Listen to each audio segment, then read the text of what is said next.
episode of Prison Talk with Jamie Mead, Emma Charleston. and on this episode, it's just a free flow.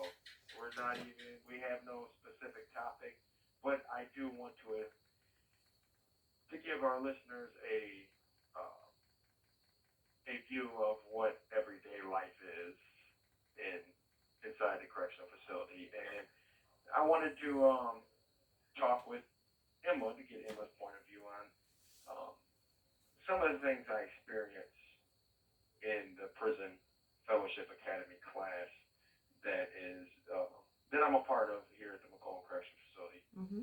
um, which is it's a fairly good class dealing with reentry with Christian principles. Yeah. So, but I do want our um, listeners to know that yes, we had another drug overdose at the Macomb Correctional Facility yesterday. Mm. It seems like we at least keep 2 to 3 a week. So, Yeah. great job, corrections officials. Yeah. Doing a great job. Aren't they? Yes. But I wanted to, because I don't want to sound like I'm criticizing anyone. Mm. Because a person with a lack of understanding, lack of knowledge, it's a fine line of what I've learned in school between um, what criminal and addictive thinking is Yeah. and an unlearned person. Yeah. And when I say unlearned, it's not the ability not to learn, but some do have a learning disability. Mm. But it's those who continue to perpetuate the criminal thinking patterns that are red flags to me. Yeah. And I'm sure a trained, certified clinical psychologist or a criminological psychologist will know these red flags when they hear them. Mm. And I'll give you an example. Mm. So everyone knows what I see or what I hear. Mm. And everyone knows I had knee replacement surgery. Yeah. Everyone knows I will be turning 50 this year. Mm. For me to say my goal when I get out is to be an Olympic long distance running athlete. Or a long jumping athlete, doing the long jump. We know that's ridiculous. And yes, that's irrational. It's detached from reality. Mm-hmm. It's never going to happen. For one, I'm 50 years old. Yeah. Regardless of the knee replacement. Now I could probably do the senior one. Yeah, but not with your knee. The disability. I could be in the disability Olympics. What? Even with your knee? I don't think you could even do that. No, that's not counting the knee. That's just my age. Yeah. and my overweightness. But you put a knee replacement on top of it. We know that's irrational thinking. We know that's detached from reality thinking. And if I'm serious, that is a concern. Yes. But if I'm joking, that's something else. But if I say that's my long-term goal, that is ridiculous. And I say this because as outside facilitators that run like the prison fellowship class and outside volunteers that come into the facility and even corrections officials, by them not correcting or questioning those thinking patterns, to me, they're enabling. Yes. For one, but they're also perpetuating this criminal and addictive thinking that continues in the minds of those in prisoners. Yeah. And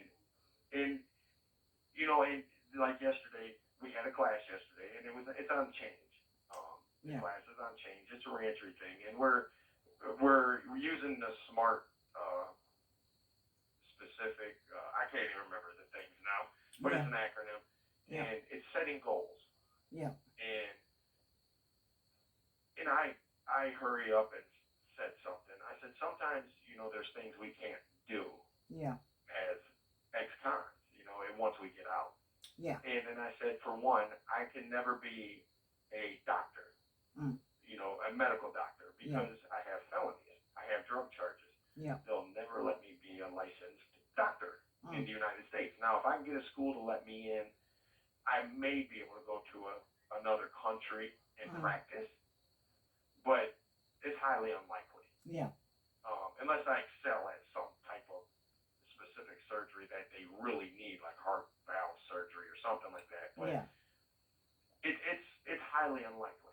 Mm.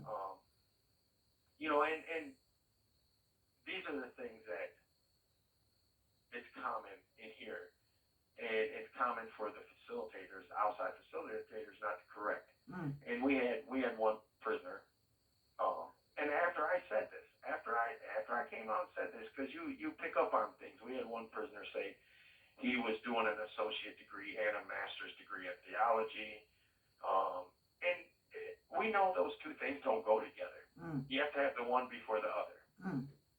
Mm. It's just irrational. Yeah. And for facilitators, outside people, to say, hey, that's a good job.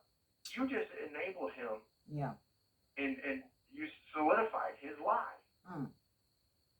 Now, why is he lying? Mm. Is it to boost his ego? Is it to look at me, I'm unique? Mm. And those are all, Is it because he's delusional and a pathological liar? well, that could be. But to continue to perpetuate that is it enables the prisoner. It's not helping us as a whole. No. And I think we should be corrected. Yes. And just, we had another guy yesterday say, he doesn't understand why people don't understand him, and he just wants to walk his Christian life. And he gave an example. He's always talking about stock trading. He's involved in stock trading, and he's going on and on. And he said, I'm involved next. I want to open up a hedge fund when I get out. Yeah. And I'm not even sure who oversees it. It's some kind of trade commission. You have to have a license.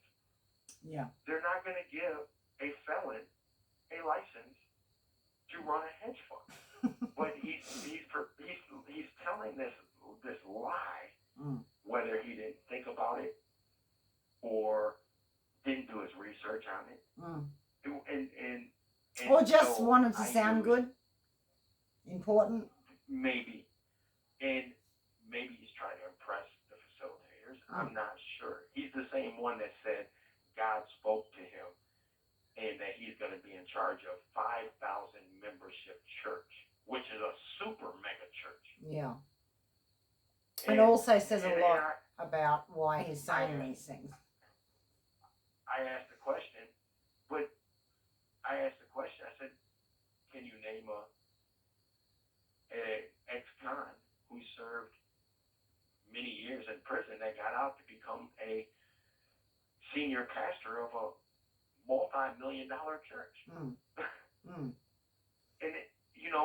and of course he couldn't, because I don't think there is any. Are there any? No. I was going to say, should I Google? Maybe there is. You could, but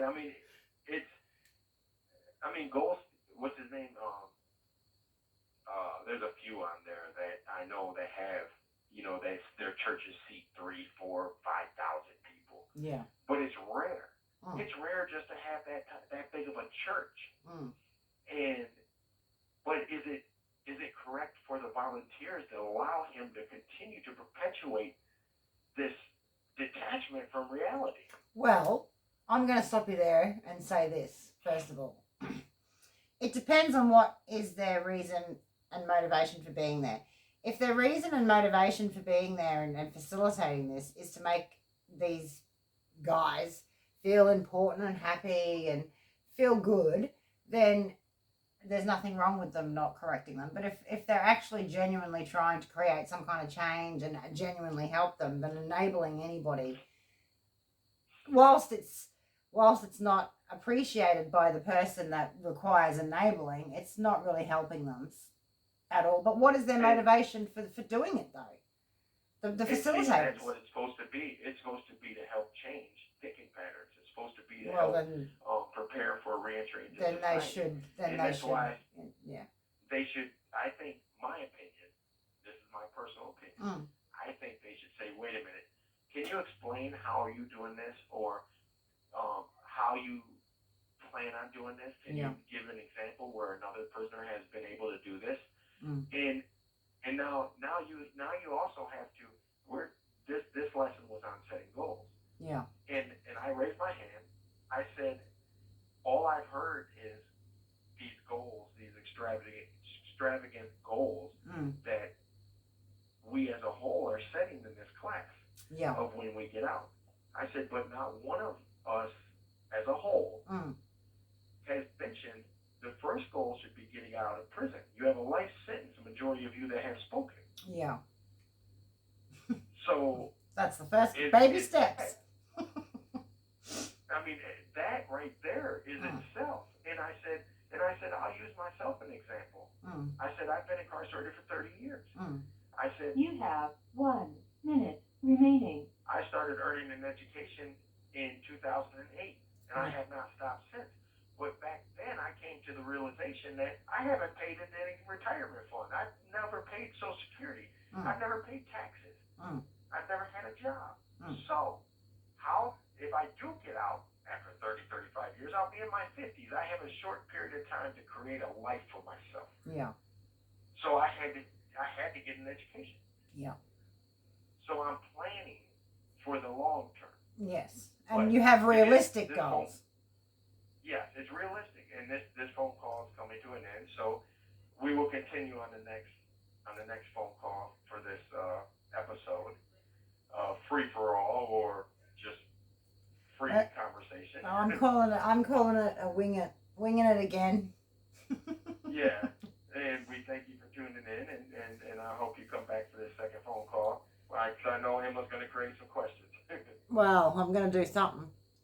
Bye. Thank you for using GTA.